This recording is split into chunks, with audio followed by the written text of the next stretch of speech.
যে এলাকায় যত বেশি ফড়িং থাকে সেখানকার পরিবেশ তত ভালো। মশা, পিঁপড়া, মাছি সহ ক্ষতিকর ছোট পোকামাকড় শিকার করে খায় বলে ফড়িংকে উপকারী পতঙ্গ বলে ডাকেন প্রাণী গবেষকেরা। অথচ আবাসস্থল, ডোবা, জলাশয় ও ঝোপঝাড় উজাড় হওয়ায় ফড়িংসহ প্রজাপতি, মৌমাছির অস্তিত্ব এখন চরম হুমকির মুখে।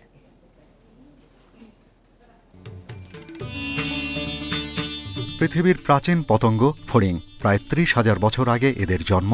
বাহারি রঙের স্বচ্ছ ডানায় একটানা উড়তে পারে ৩০ কিলোমিটারেরও বেশি পথ। পানিতে ডিম পাড়ে বলে পুকুর, হ্রদ, ঝর্ণা বা জলাভূমির ধারে সবচেয়ে বেশি দেখতে পাওয়া যায় ফড়িং।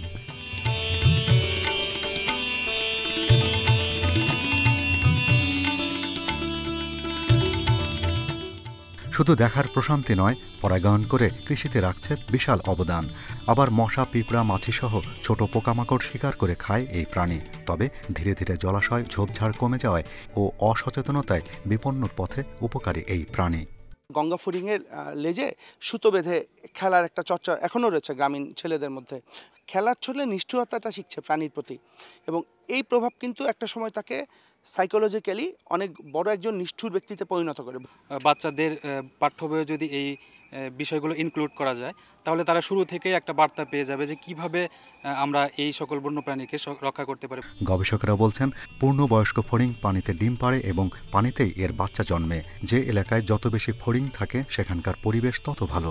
রাজধানীতে একসময় 50 প্রজাতির ফড়িংয়ের দেখা গেলেও এখন তা কমেছে।